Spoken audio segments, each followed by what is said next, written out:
कशा प्रकारे ब्रीडिंगची सायकल असते?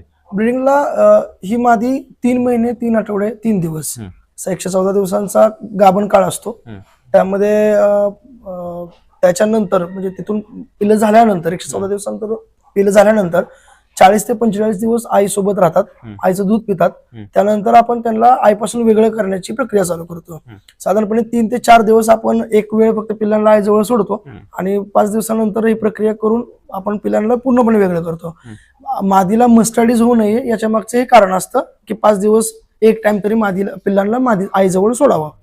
तिथून पुढे पिल्लं आणि आई वेगळी केल्यानंतर साधारणपणे एक 15 ते 20 दिवसामध्ये मादी पुन्हा माझावरती येते आणि त्यावेळेस आपण तिला नरामार्फत किंवा आपण आर्टिफिशियली AI मार्फत आपण मादीला गाभण राहण्यासाठी आपण इन्सेमिनेशन करतो किंवा मादीला लागवड करतो.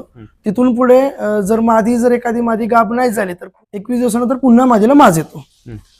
तिथून पुढे 114 दिवसाचा पुन्हा त्याचा गाभण काळ असतो. असं वर्षात 2 वेळा वेत मिळून तिसऱ्यांदा मादी गाभण राहते. तेच एका परफेक्ट फार्मचं सिक्रेट आहे.